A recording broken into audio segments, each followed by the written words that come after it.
Nos vendieron que envejecer acompañados es el final feliz, la recompensa dorada al final de una vida de trabajo, de luchas, de sacrificios, la imagen perfecta. El último capítulo escrito con la tinta del amor sereno, de la compañía incondicional. Es la foto que todos quieren en su álbum final. La que nos muestran en las películas, en la publicidad, la que nos repiten nuestras abuelas como el único puerto seguro contra la tormenta de la soledad. Pero nadie te advirtió que tu última historia de amor podría convertirse en tu última jaula. Y si te dijera que esa imagen, esa postal perfecta, es una de las mentiras más peligrosas de nuestra cultura, o peor aún, una verdad a medias, contada para ocultar un sacrificio silencioso, una epidemia invisible que afecta, sobre todo, a las mujeres. Piénsalo por un segundo, ¿qué es lo que realmente anhelamos al final de la vida?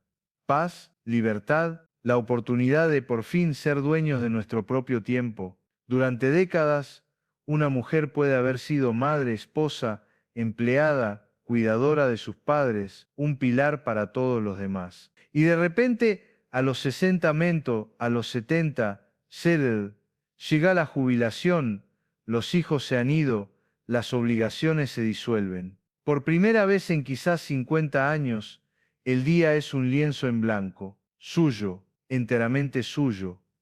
Es la libertad absoluta, la soberanía personal, el premio gordo, y justo ahí, en la cima de esa montaña de independencia, aparece él, un nuevo amor, un compañero para el último viaje. Y todos aplauden. La familia respira aliviada, mamá no estará sola, la sociedad lo celebra, el amor no tiene edad.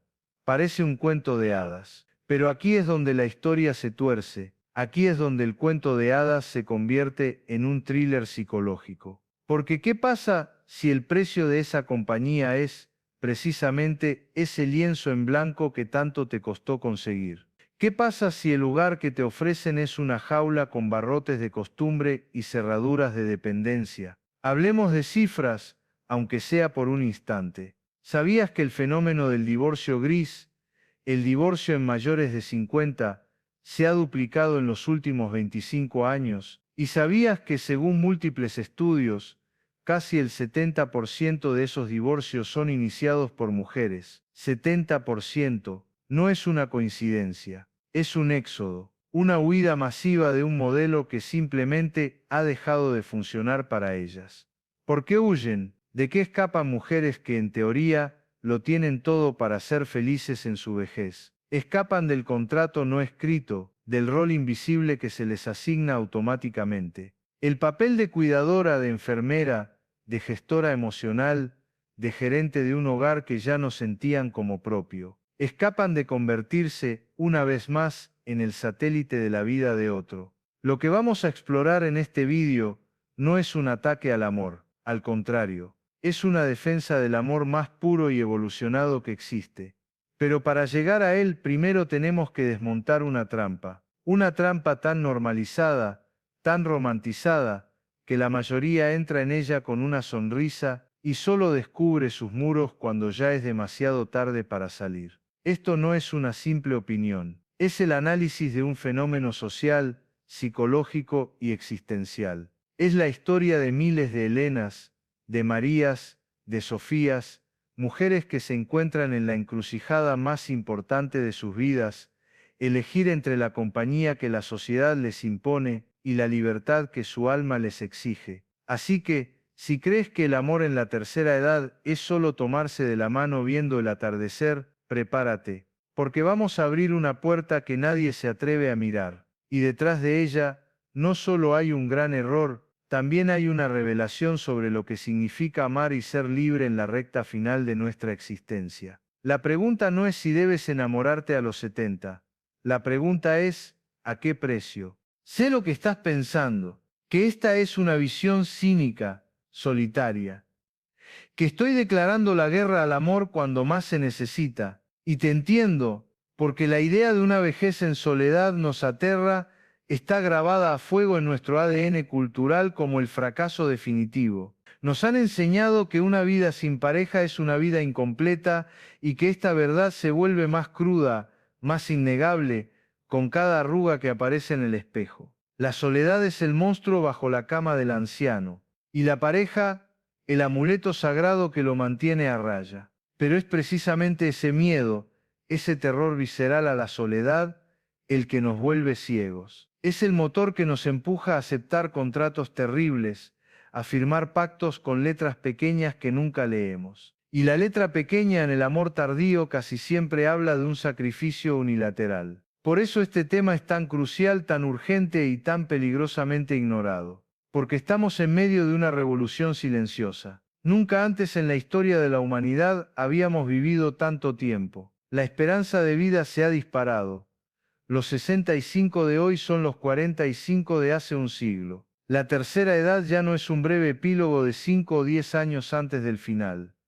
Es un acto completo, un nuevo capítulo que puede durar 20, 30 o incluso 40 años. Es, literalmente, una segunda vida adulta. Y el problema es que estamos intentando navegar por este territorio nuevo y vasto con un mapa viejo y obsoleto. El mapa que dibujaron nuestros abuelos. Un mapa que fue diseñado para un mundo que ya no existe. Ese mapa antiguo solo tenía un destino posible para la mujer, el cuidado. Cuidar del marido, de los hijos, de la casa. Su identidad era relacional, definida por su utilidad para los demás. Y el mapa funcionaba en cierto modo porque la vida era más corta. El nido vacío y la jubilación eran preludios del fin. Pero ahora no. Ahora una mujer puede jubilarse a los 65 y tener por delante 3 décadas de vitalidad, de energía, de potencial. 3 décadas para viajar, aprender, crear, liderar. 3 décadas para ser por fin la protagonista absoluta de su propia historia. Y aquí nace la tensión, el misterio, el conflicto central de nuestra era. ¿Qué sucede cuando una mujer armada con el potencial de 30 años de libertad se encuentra con un hombre que consciente o inconscientemente sigue usando el mapa antiguo? Un mapa donde la palabra compañera es sinónimo de cuidadora. Un mapa donde hogar significa que alguien se encargará de la logística de su vida. Un mapa donde amor implica que su soledad será calmada a costa de la libertad de ella. Lo que vas a descubrir si te quedas conmigo no es una lista de quejas. No es un manifiesto contra los hombres. Es algo mucho más profundo. Es la autopsia de un modelo de relación fallido. Juntos, vamos a identificar las trampas psicológicas y sociales, una por una. Desmontaremos el síndrome de la cuidadora designada, esa expectativa invisible pero aplastante. Analizaremos la fusión de identidades tardía, el proceso por el cual una mujer que ha tardado 60 años en construirse a sí misma, es presionada para disolver su yo en un nosotros que no le sirve. Y expondremos la trampa más sutil de todas, la economía emocional de la gratitud, donde a la mujer se le hace sentir que debe estar agradecida por una compañía que en realidad le está costando la salud, el tiempo y la identidad. La promesa que te hago es esta: al final de este viaje entenderás por qué esa sensación de ahogo que sienten tantas mujeres no es un fallo personal, sino una respuesta lógica a un sistema roto. Verás por qué la independencia no es lo contrario del amor, sino su requisito indispensable en la madurez. Y lo más importante, descubrirás que existe una alternativa, un nuevo tipo de pacto,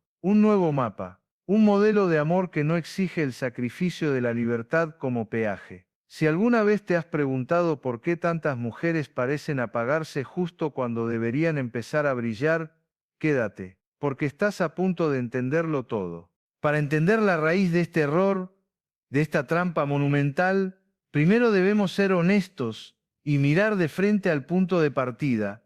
No podemos juzgar la conclusión sin antes comprender la premisa. Y la premisa, la idea que lo inicia todo, nace de un lugar profundamente humano y en apariencia inofensivo, el deseo de no estar solo. Pero este deseo no es igual para todos. La forma en que la sociedad ha moldeado la soledad masculina y la soledad femenina es radicalmente distinta, y es en esa diferencia donde se siembra la semilla del conflicto. Vamos a adentrarnos por un momento en el paisaje emocional de un hombre que llega a los 60 o 70 años solo. Durante toda su vida, Su identidad ha sido construida sobre pilares externos, sobre todo dos: su trabajo y su rol de proveedor. Ha sido el ingeniero, el director, el que trae el pan a casa. Su valor, tanto para sí mismo como para el mundo, estaba ligado a su función, a su capacidad de hacer, de resolver, de proveer.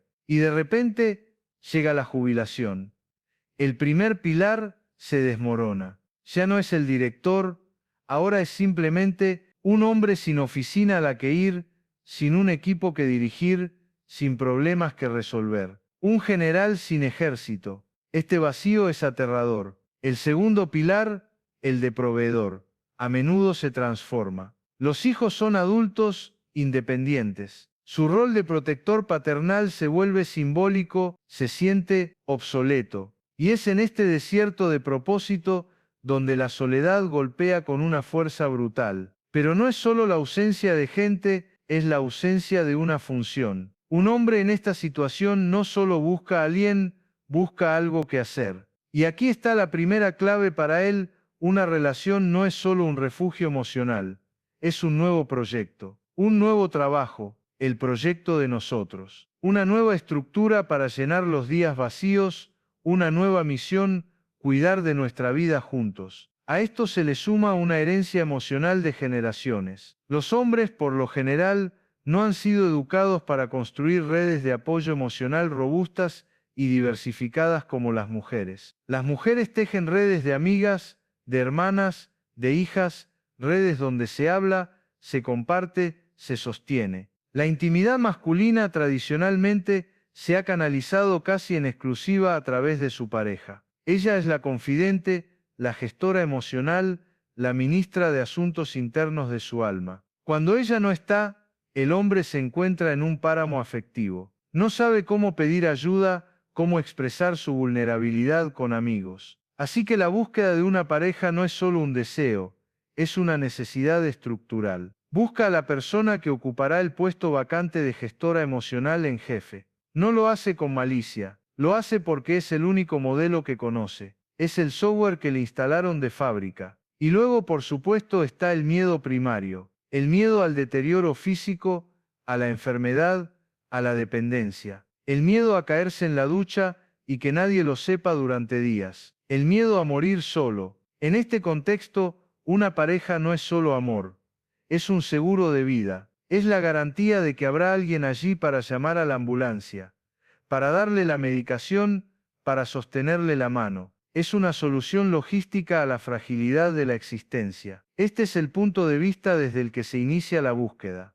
Una mezcla de pánico existencial, un déficit de herramientas emocionales y una programación social de siglos. Él busca una compañera, sí, pero inconscientemente también busca una gerente para su nueva vida de jubilado, una enfermera para su futuro previsible y un propósito para sus días sin rumbo. Y ahora, cambiemos la cámara. Miremos a la mujer. Llamémosla Isabel. Isabel tiene 68 años. Se quedó viuda hace 6. Los primeros 2 años fueron un túnel de duelo, de desorientación, de aprender a vivir en una casa que de repente parecía gigantesca y silenciosa. Fue doloroso, pero lo atravesó. Y al otro lado del túnel no encontró el vacío que todos le pronosticaban. Encontró espacio. Por primera vez desde que tenía 20 años, Isabel se despertó un martes y la única agenda que existía era la que ella quisiera escribir. Descubrió que le encantaba desayunar leyendo en silencio durante 1 hora. Se apuntó a clases de cerámica y resultó que tenía un oculto para crear formas con sus manos. Retomó el contacto con sus amigas del colegio y sus cafés de los jueves se convirtieron en una terapia de risas, en un espacio sagrado de complicidad. Empezó a viajar en pequeñas escapadas con ellas, a pueblos que siempre había querido conocer. Descubrió que odiaba el fútbol, que durante 40 años había sido el sonido de fondo de sus domingos, y que amaba las series documentales sobre historia. El control del mando a distancia se sintió como una pequeña pero gloriosa revolución. Isabel no estaba sola, estaba consigo misma. Estaba redescubriendo a la mujer que había quedado en pausa mientras era la esposa de alguien, la madre de alguien, la nuera de alguien. Estaba pasando de ser un personaje secundario en la vida de los demás a ser la protagonista absoluta de la suya. Y le encantaba. Su casa ya no era un centro de operaciones familiares,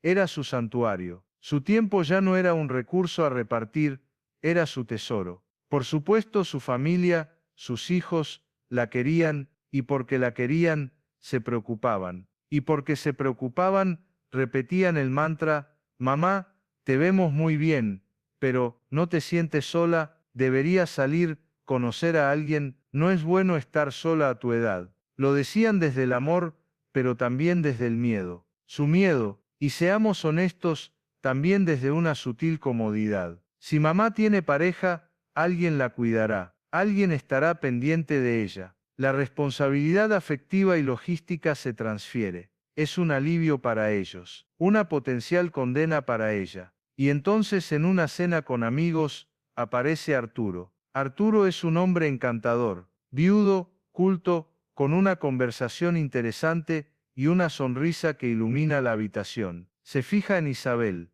la escucha, la hace reír, la invita a salir, y el cortejo es maravilloso. Isabel se siente viva, deseada, vista de una manera que no sentía desde hacía décadas. Arturo es atento, caballeroso, la lleva a conciertos, a cenar, le trae flores, y ella piensa: quizás se pueden tener las dos cosas, quizás puedo tener mi libertad, y además, este amor. El conflicto no empieza con una pelea, no empieza con una bandera roja evidente, empieza suavemente, como una melodía que se infiltra poco a poco. Empieza cuando Arturo le dice: ¿por qué no dejan las clases de cerámica de los martes por la tarde, y así pasamos más tiempo juntos? O cuando, al quedarse a dormir en casa de Isabel, él por la mañana enciende la televisión para ver las noticias deportivas, llenando su sagrado silencio matutino con el ruido del mundo del que ella había escapado. Empieza cuando él da por hecho que ella cocinará la cena porque a ti se te da mucho mejor. Pequeños gestos, decisiones minúsculas, cada una por separado, parece insignificante. Una simple concesión en nombre del amor y la convivencia. Pero en conjunto son el principio del fin. Son las primeras barras de la jaula que se empieza a construir a su alrededor. Una jaula hecha de expectativas ajenas, de costumbres heredadas, del software obsoleto de Arturo. Él no es un mal hombre, es simplemente un hombre programado por el viejo sistema que se ha encontrado con una mujer que por fin ha aprendido a hackearlo y a vivir fuera de él. El verdadero conflicto que está a punto de estallar no es entre Isabel y Arturo, es entre dos sistemas operativos, entre dos mundos, entre el mapa antiguo y el territorio nuevo. Y ella está a punto de darse cuenta de que, en esa colisión, la que tiene todas las de perder es ella, su paz, su espacio, su recién estrenada y preciosa libertad.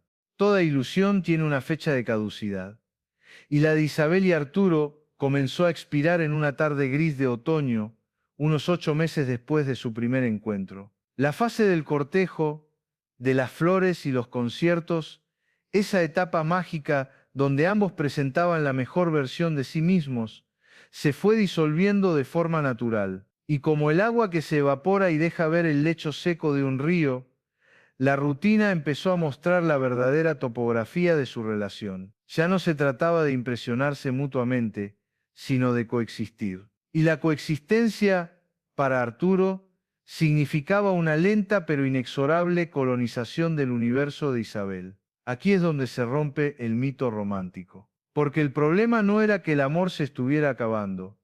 El problema era el formato que ese amor estaba tomando, la presión invisible para que Isabel abandonara su recién estrenada República Independiente y se anexara de nuevo al viejo imperio del nosotros. Un nosotros con unas reglas del juego que ella no había escrito, pero que se esperaba que acatara con una sonrisa. El primer frente de batalla, el más devastador, fue el de la salud. Arturo, que hasta entonces parecía un roble, cogió una gripe fuerte que derivó en una bronquitis. Nada grave, pero sí lo suficiente como para dejarlo en cama durante 2 semanas. Isabel, por supuesto, hizo lo que cualquier persona haría por alguien a quien ama cuidarlo. Le preparaba caldos, se aseguraba de que tomara sus medicinas a las horas correctas, le ponía paños fríos en la frente. Lo hizo desde el cariño, desde una genuina preocupación. Pero lo que para ella fue un acto de amor puntual, para Arturo fue la activación de un protocolo latente en su sistema operativo. El protocolo de la esposa enfermera. Cuando se recuperó, la dinámica ya había cambiado. Arturo no retomó la gestión de su propia salud. Isabel se había convertido, sin darse cuenta, en su nueva gerente sanitaria. ¿Has llamado al médico para pedir cita para la revisión?, le preguntaba él desde el sofá. Cariño, ¿te acuerdas de a qué hora me toca la pastilla de la tensión? De repente, la agenda mental de Isabel, antes llena de sus proyectos, sus clases, sus amigas, ahora tenía una sección prioritaria y en negrita titulada Salud de Arturo. Ella era la que recordaba las citas, la que iba a la farmacia, la que investigaba en internet los efectos secundarios de un medicamento. Él se había vuelto un pasajero en el coche de su propia salud, y le había entregado las llaves a ella. Y lo más perverso de todo es que lo hacía con gratitud. No sé qué haría sin ti, le decía. Y esa frase, que parecía una declaración de amor, era en realidad el eslabón más pesado de la cadena. La gratitud como arma de consolidación de un rol no solicitado. Pero lo que pasó después fue aún más revelador. Un día, el médico de Arturo le recomendó una dieta baja en sal, una recomendación para él. Sin embargo, en la práctica, se convirtió en una sentencia para la cocina de Isabel. Toda la casa entró en una dieta baja en sal. Cuando ella, un día, se preparó para sí misma una ensalada con un aliño normal, Arturo la miró desde la mesa con una expresión de perro abandonado y dijo: «Y para mí no hay». La idea de que ella pudiera cocinar algo solo para su propio placer, mientras él seguía su régimen, era inconcebible. Su dieta se había convertido en la dieta de ella, su restricción en la restricción de ella. Isabel se dio cuenta, con un escalofrío, de que estaba perdiendo soberanía hasta sobre su propio paladar. El segundo frente fue la invasión del espacio. La casa de Isabel, su santuario de paz y orden, empezó a sufrir una lenta metamorfosis. Primero fue el sillón de Arturo, un armatoste de cuero oscuro que no pegaba en absoluto con la decoración luminosa y minimalista de Isabel. «Es que en tu sofá no descanso bien la espalda», argumentó él. Y el sillón apareció plantado en medio del salón como una bandera de conquista. Luego fueron sus libros, que empezaron a ocupar estanterías, sus papeles del banco en la mesa del comedor, su ropa, que ya no estaba en una maleta de fin de semana, sino ocupando la mitad del armario de ella. Cada objeto era un soldado en una ocupación silenciosa. Y con los objetos llegaron sus rutinas. Isabel amaba el silencio, Arturo necesitaba ruido. La radio con las noticias por la mañana, el programa de deportes a mediodía, el debate político por la noche. El paisaje sonoro de la casa, antes compuesto por música clásica suave o el bendito silencio, ahora era un murmullo constante de la actualidad, un ruido del que ella había huido deliberadamente. Y aquí es donde Isabel sintió el primer clic metálico de la cerradura de la jaula. Cuando se dio cuenta de que para pedir silencio en su propia casa, tenía que dar explicaciones, tenía que negociar. «Arturo, ¿te importaría bajar un poco la tele? Estoy intentando leer». Y la respuesta de nuevo no era hostil, era peor. Era una respuesta de incomprensión victimista. «Claro, perdona. No quiero molestarte. Ya me voy a otra parte para no estorbar». La hacía sentir a ella como la egoísta, la intolerante, por defender una necesidad básica en el que hasta hacía poco era su territorio soberano. La invasión se extendió a su vida social. Los cafés de los jueves con sus amigas empezaron a ser saboteados. «Justo el jueves tengo que ir a hacer un recado. ¿No me puedes acompañar? O vienen tus amigas. ¿Y yo qué hago? ¿Me quedo aquí solo?». La presión era sutil pero constante. La obligaba a elegir. Y cada vez que elegía a sus amigas, pagaba el precio de la culpa de encontrar a Arturo con un humor sombrío a su regreso. Sus amigas, mujeres inteligentes que habían pasado por lo mismo, se dieron cuenta. Desde que estás con Arturo, te vemos menos, Isabel, le dijo un día su mejor amiga. Y cuando te vemos pareces cansada.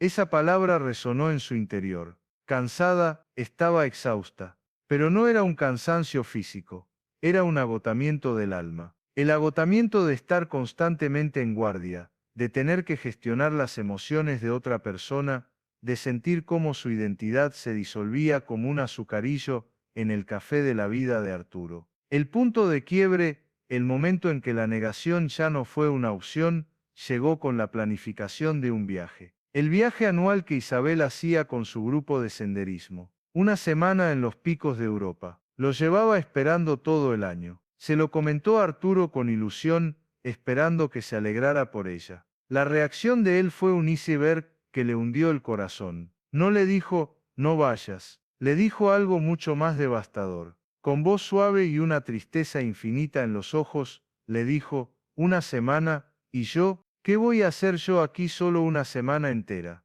Con mis achaques, y si me pasa algo. No es por ti, es que me preocupo. No sé si podría estar tranquilo sabiendo que estás por ahí, en la montaña, y ahí estaba. La trampa en su máxima expresión. Su libertad, su pasión, su alegría, eran presentadas como una fuente de preocupación y abandono para él. Su independencia era un acto de egoísmo. Su autonomía, una amenaza para la seguridad de él. La estaba encadenando con los grilletes de la preocupación y la responsabilidad. La estaba obligando a elegir entre su propia vida y la tranquilidad de él. En ese instante, Isabel comprendió la verdadera naturaleza del conflicto. Esto no era una pareja. Se estaba convirtiendo en un trabajo a tiempo completo, sin sueldo y sin vacaciones. Y lo peor de todo, un trabajo que ella nunca había solicitado. La pregunta que le taladró la mente esa noche fue, ¿el amor era esto? Convertirse en la muleta emocional y logística de un hombre encantador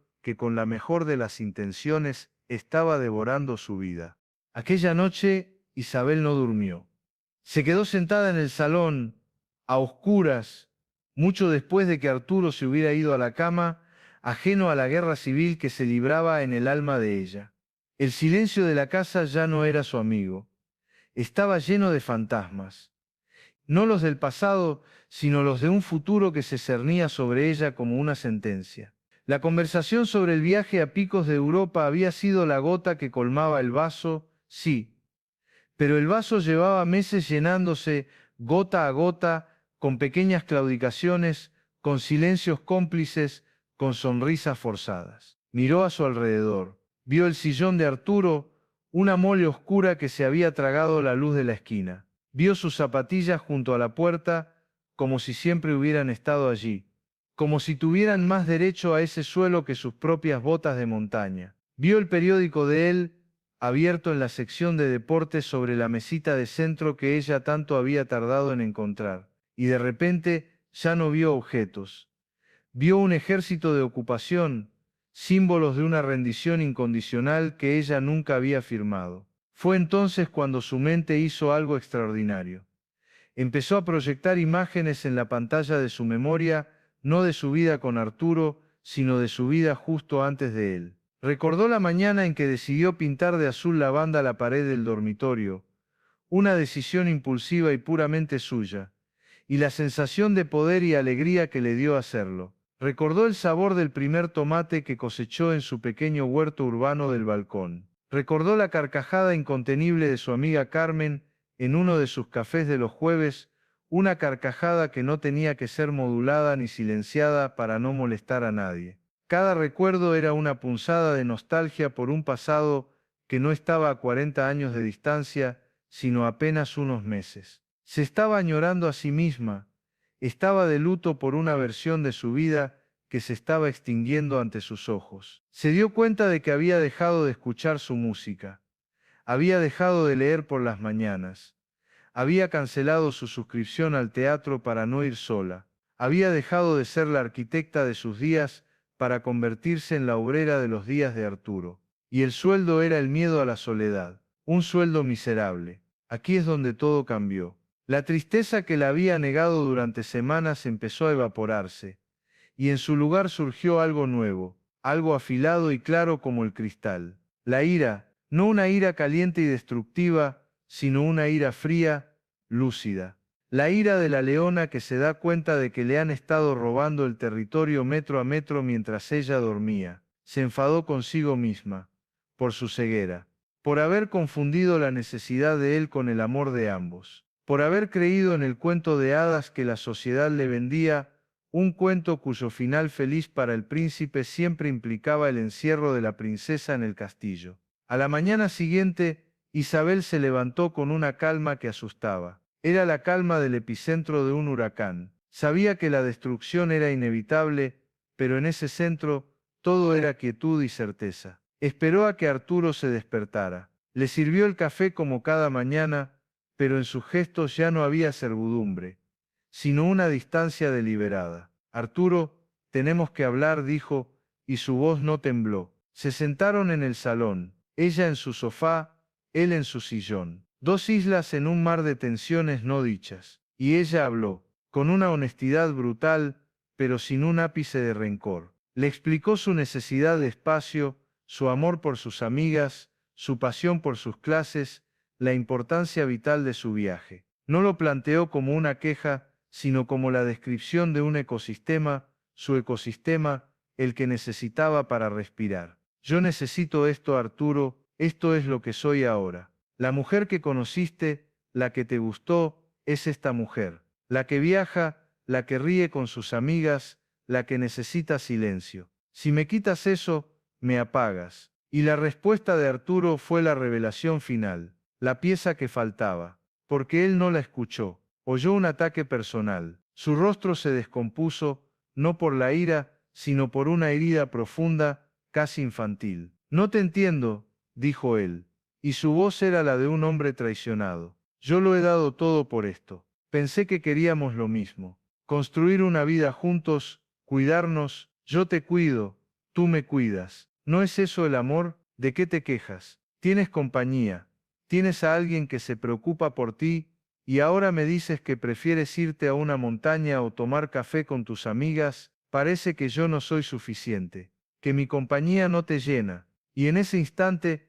en medio de ese discurso de victimismo sincero, Isabel lo vio todo con una claridad que la dejó sin aliento. El espectador que llevaba semanas viendo una película borrosa, de repente se ponía unas gafas de alta definición. El gran error no es encontrar el amor a los 70. El gran error es creer que el amor a esa edad exige el mismo contrato que el amor a los 25. Esa fue la verdad que explotó en su mente. Una verdad tan simple y tan profunda que lo cambió todo. Arturo no era malo, era un anacronismo. Estaba intentando aplicar las reglas del principio de la vida al final de la vida. A los 25 años, dos personas se juntan con dos maletas medio vacías. Son dos solares sin edificar. Y el proyecto común es emocionante. Construir una casa juntos desde los cimientos. Poner cada ladrillo, elegir cada mueble, crear un universo desde cero. Es un proyecto de construcción, de fusión, pero a los 70 de situaciones radicalmente opuestas. No eres un solar, eres una casa completamente construida, amueblada, con un jardín que has tardado décadas en cultivar, con tus grietas, tus manías, tus tesoros. Tu vida ya está hecha, y la de él también. El amor a esta edad no puede ser un proyecto de construcción. No se puede derribar una de las casas para ampliar la otra. Intentar fusionar a la fuerza dos casas ya terminadas solo puede llevar a una cosa, a la demolición, a destruir habitaciones enteras de la vida de uno para hacerle sitio al otro. Y en esta historia, la que estaba siendo demolida era ella. Él no quería una compañera de viaje. Quería una cohabitante para su propia casa, que casualmente estaba instalando en la de ella. Él no veía su libertad como una cualidad admirable, sino como un obstáculo para el proyecto de nosotros. Un nosotros, que en la práctica, significaba él con ella como su apéndice. Isabel lo miró, y por primera vez no sintió rabia ni resentimiento. Sintió una pena inmensa, cósmica. Pena por él, atrapado en un modelo de amor obsoleto que le impedía amar de verdad. Y pena por ella, por casi haber renunciado a su obra maestra, a su propia vida, a cambio de un espejismo de seguridad. La ira se había ido. La tristeza se había ido. Solo quedaba la certeza. Se levantó y al hacerlo sintió como si se quitara de encima un peso de 100 kilos. La decisión ya no era una elección dolorosa. Era la única conclusión lógica. Era una cuestión de supervivencia. La supervivencia de la mujer que tanto le había costado rescatar de entre los escombros de sus antiguas obligaciones. ¿Y entonces qué? ¿Cuál es el siguiente movimiento en el tablero cuando una pieza declara su independencia del rey? La revelación de Isabel, esa epifanía cristalina en mitad de su salón, no era un punto final. Era el disparo de salida de la carrera más difícil de su vida. La carrera por implementar esa verdad, por convertir una idea radical en una realidad vivible. Porque es fácil entender la jaula cuando estás dentro.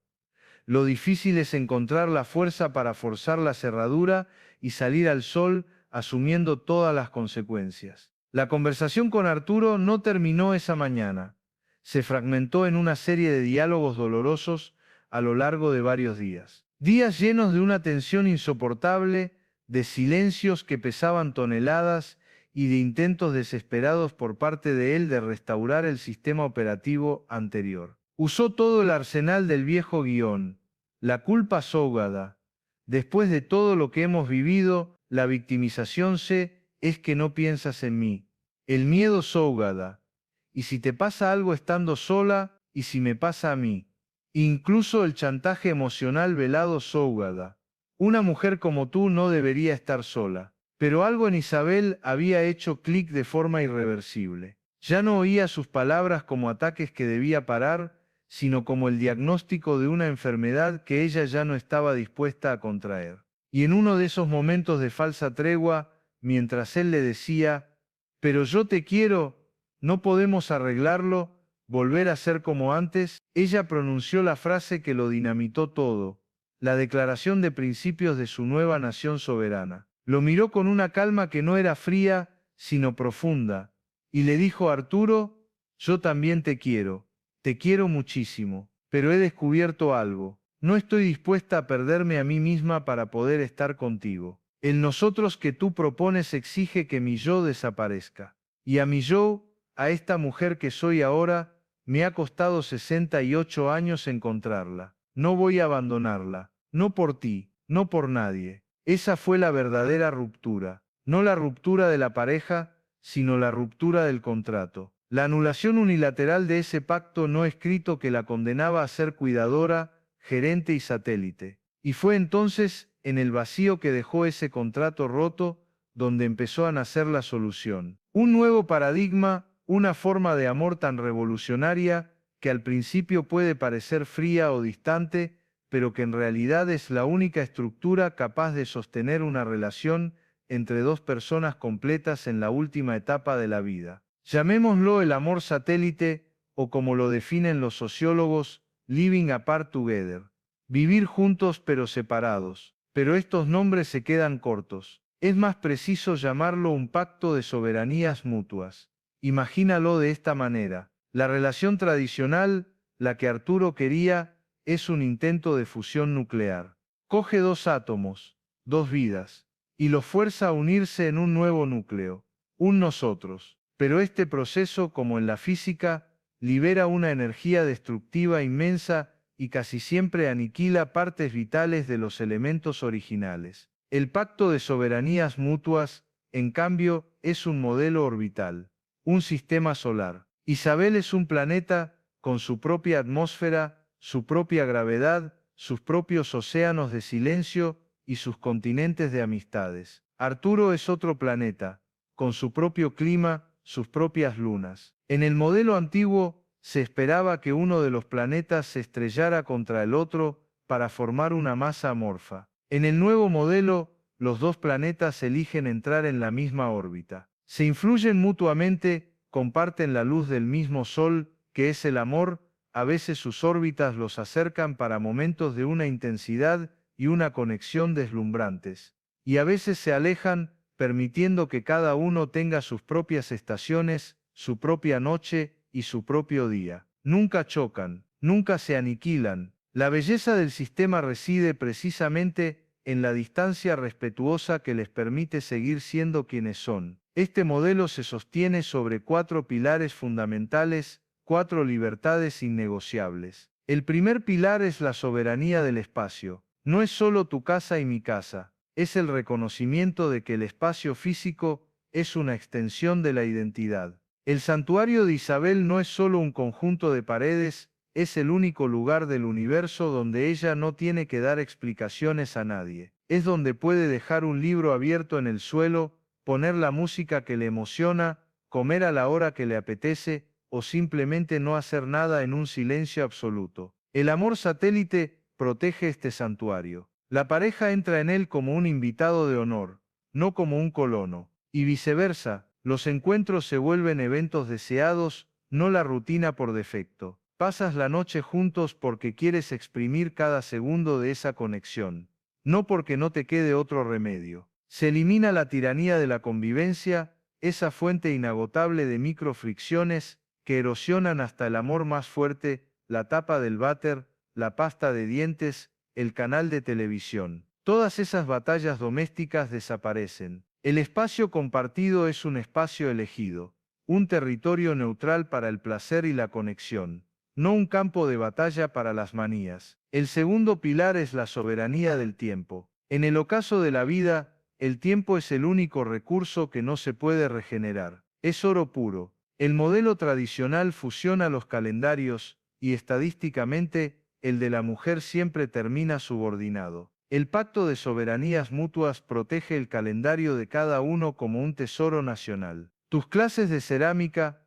tus cafés de los jueves, tus viajes de senderismo, no son negociables. No son actividades que haces si a tu pareja le viene bien. Son parte de tu estructura vital. El tiempo en pareja es de una calidad infinitamente superior, porque es tiempo que ambos han decidido conscientemente tallar en sus vidas ya ricas y plenas. Se elimina el resentimiento, se elimina la sensación de sacrificio. El te echo de menos vuelve a tener un significado real, porque nace de la ausencia elegida, no de la presencia impuesta. El tercer pilar, crucial y profundamente práctico, es la soberanía financiera. Unir economías a los 70 años es como intentar fusionar 2 empresas multinacionales sin un equipo de abogados. Es un campo de minas. Hay hijos de matrimonios anteriores, herencias que proteger, patrimonios construidos con el sudor de toda una vida, hábitos de gasto completamente distintos. Mantener las finanzas separadas es un acto de respeto y de inteligencia.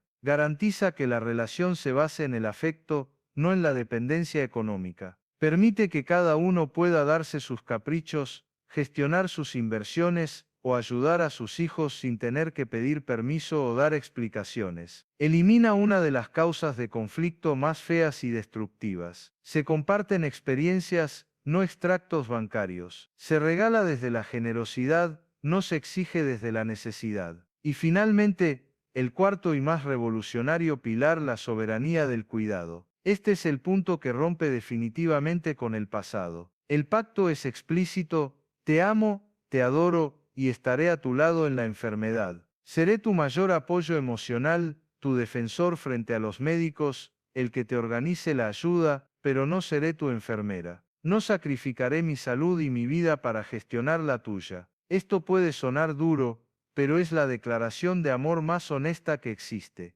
Obliga a ambos a ser adultos responsables de su propia vejez. Obliga a tener conversaciones incómodas pero vitales. ¿Qué haremos si uno de los dos se vuelve dependiente? ¿Tenemos un seguro? ¿Podemos costear ayuda profesional? ¿Qué papel jugarán nuestros hijos? Se desmantela la expectativa parasitaria de que la mujer absorberá la carga del cuidado. El apoyo es emocional y logístico, pero la ejecución del cuidado se profesionaliza o se reparte. Es la diferencia entre ser una compañera de vida y una cuidadora por defecto. Isabel le explicó este modelo a Arturo, no como un ultimátum, sino como su única vía posible para continuar. Le ofreció una nueva forma de amor, una relación de planetas en órbita. Le ofreció lo mejor de ella, su tiempo de calidad, su afecto, su risa, su compañía en viajes, a cambio de que él respetara su universo. ¿Y qué pasó con Arturo? El final de esta historia no es un cuento de hadas. Arturo,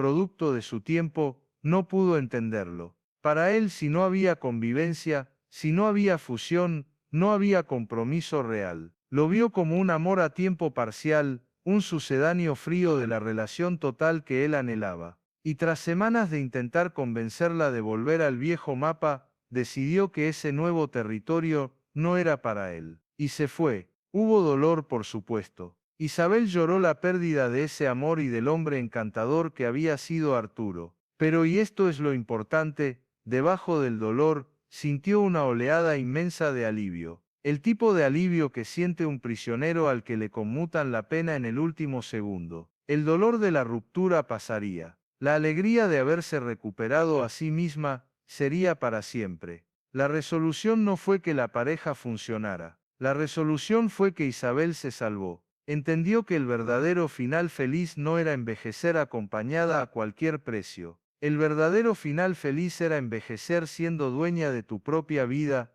ya fuera sola o al lado de alguien que entendiera que el amor no es una fusión, sino una danza de dos estrellas soberanas.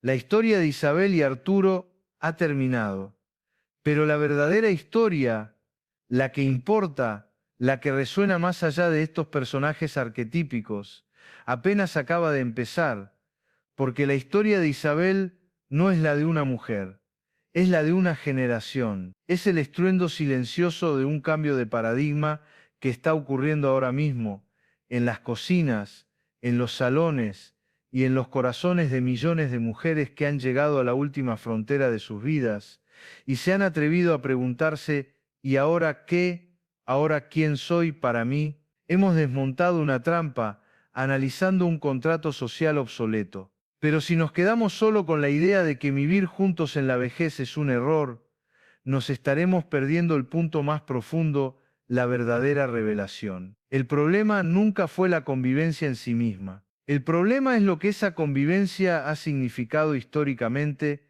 la anulación de la identidad femenina en favor del confort masculino y de la tranquilidad social. La historia de Isabel no es una anécdota, es un dato. Es la manifestación narrativa de ese 70% de divorcios grises iniciados por mujeres. No son mujeres que han dejado de amar, son mujeres que por fin han empezado a amarse a sí mismas y se han dado cuenta de que el formato de amor que les ofrecían era incompatible con ese nuevo autorrespeto. Pensemos en el tejido de nuestra cultura.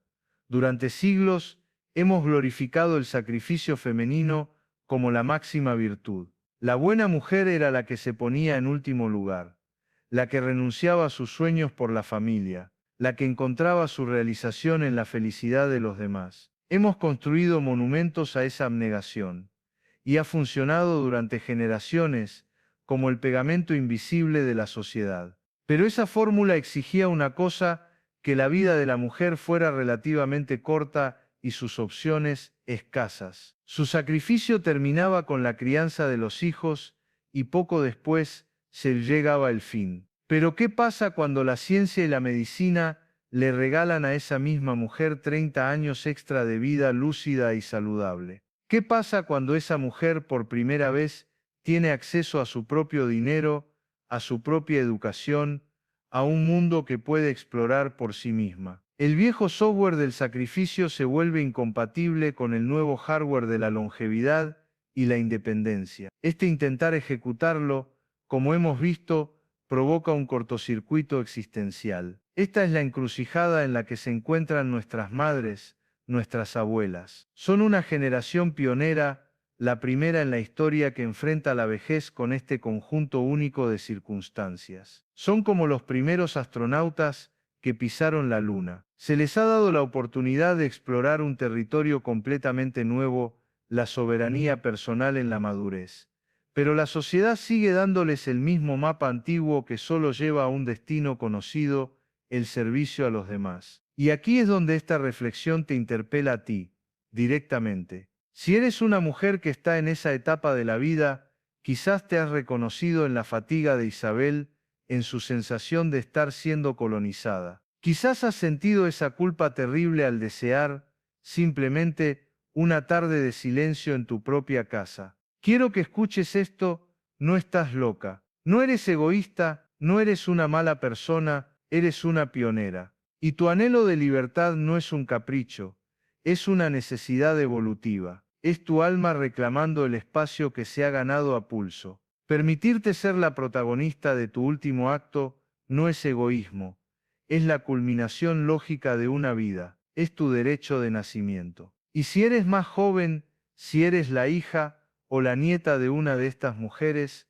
esta historia te impone una nueva responsabilidad. La de cambiar la pregunta. Hemos sido educados para preguntar, ¿mamá está sola? Preocupados por su bienestar, sí, pero también, seamos honestos, para calmar nuestra propia ansiedad. Para saber que alguien la cuida, a partir de hoy te invito a hacer una pregunta mucho más valiente y mucho más importante.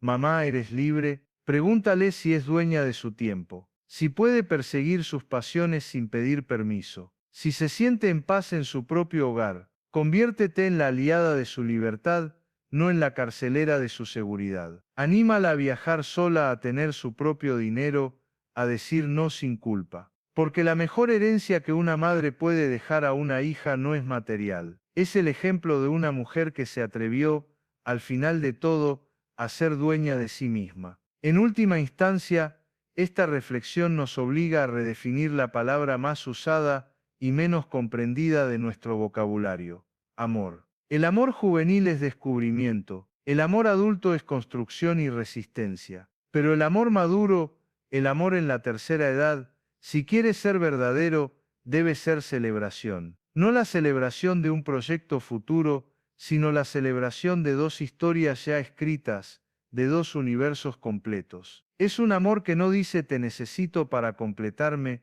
sino te elijo para compartir mi plenitud. Es un amor que admira la libertad del otro tanto como la suya propia. Un amor cuya máxima prueba de afecto no es la fusión, sino el respeto por los límites. Y esto nos lleva al último tabú, la diferencia entre soledad y solitud. Nuestra cultura le tiene pánico a la solitud, especialmente a la de las mujeres. Un hombre solo es un pensador, un lobo estepario, un espíritu libre. Una mujer sola es una solterona, una abandonada, alguien a quien le ha fallado el sistema. Y es una mentira, la soledad es la carencia, el dolor de la ausencia. La solitud, en cambio, es la plenitud de la presencia de una misma. Es un espacio rico, fértil, creativo. Es el lujo de escucharte a ti misma sin interferencias. La historia de Isabel es el viaje heroico de una mujer que escapa de la soledad, la de sentirse sola estando acompañada,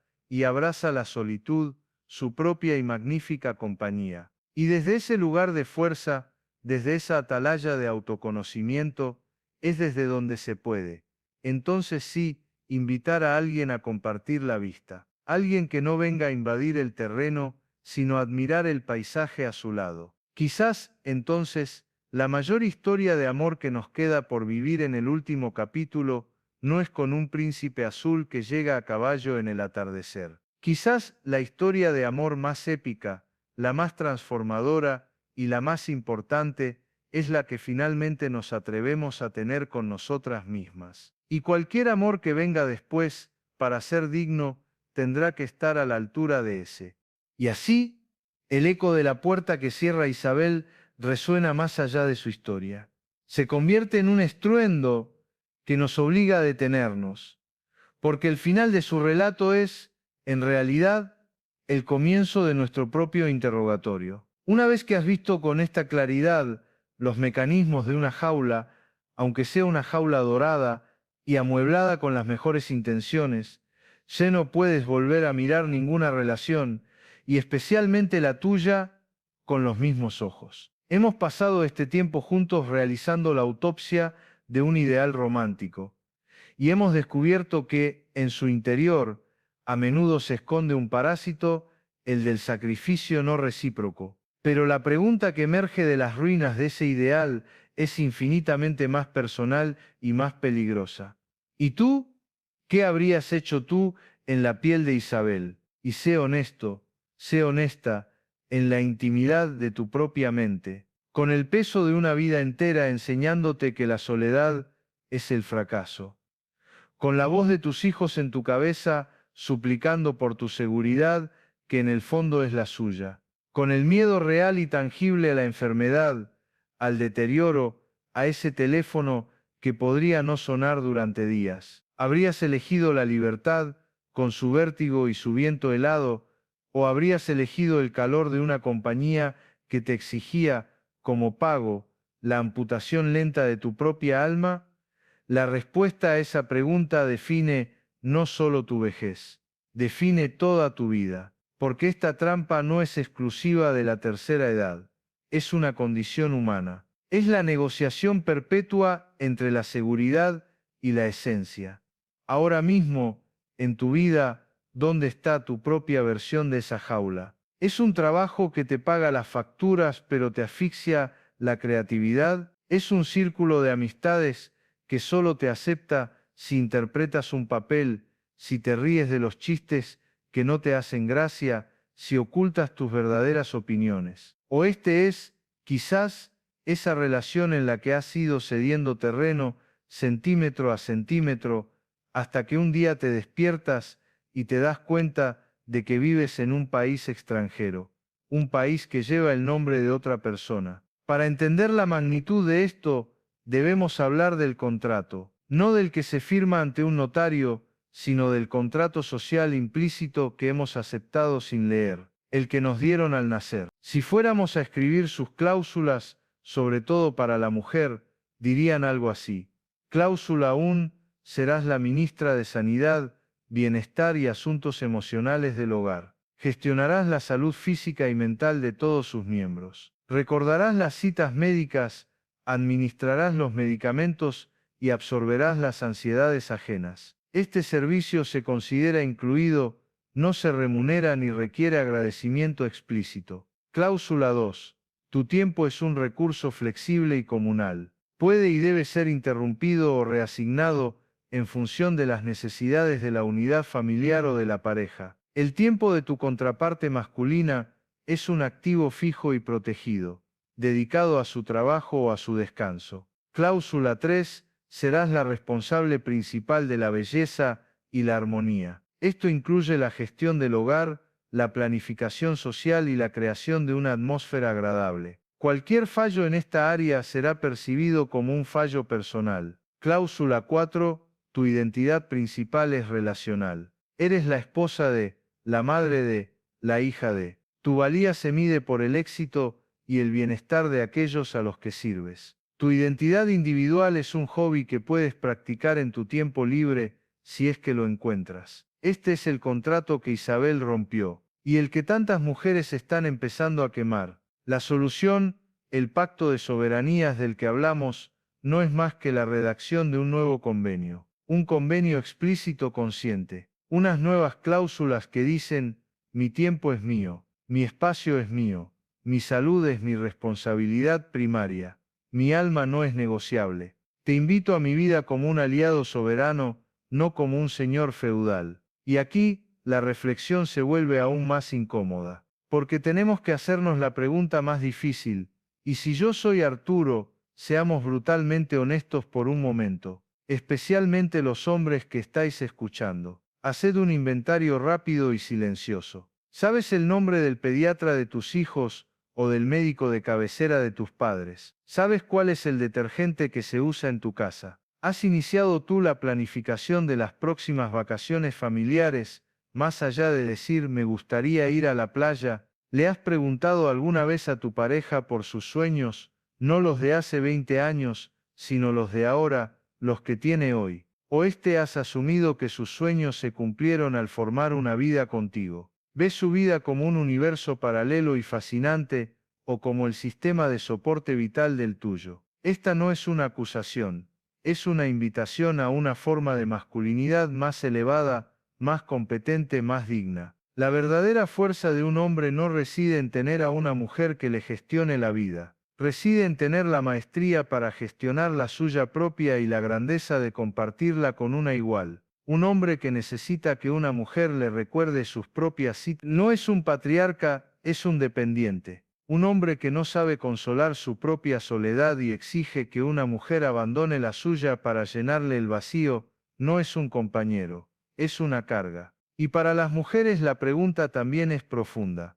¿En qué medida hemos sido cómplices de este sistema? ¿Cuántas veces hemos ofrecido nuestro cuidado, no por generosidad, sino por una necesidad adictiva de sentirnos indispensables? ¿Cuántas veces hemos aceptado el rol de gerente porque nos daba una falsa sensación de control y de valor? La jaula no siempre se construye desde fuera. A veces por miedo, por costumbre, por la programación de siglos, nosotras mismas le pasamos los ladrillos al carcelero. Romper con el Arturo externo requiere, primero, dejar de alimentar al Arturo que la sociedad nos ha metido dentro. Esto nos lleva a una idea final. Así como planificamos nuestra jubilación financiera, ¿por qué no planificamos nuestra jubilación emocional y logística? Esto significa empezar a prepararse a los 40 mentos no 50 ventos para la soberanía de los 70. Significa que los hombres cultiven activamente amistades profundas donde puedan ser vulnerables, que aprendan a gestionar su propia salud,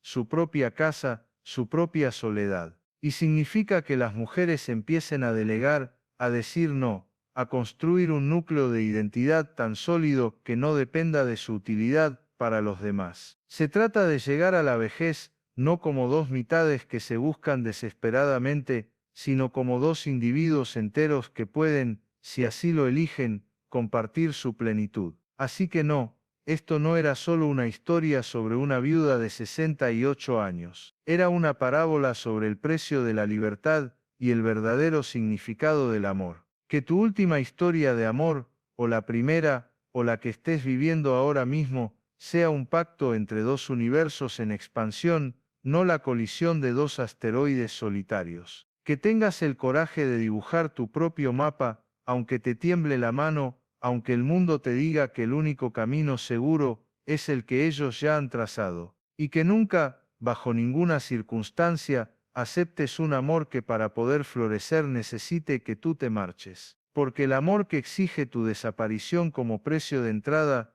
no es amor, es una conquista. Y tu alma no es un territorio a colonizar. La pregunta al final de todo el ruido y toda la furia de la vida, no es si moriste de la mano de alguien, es si llegaste a ese último día sintiéndote por fin de la mano contigo mismo.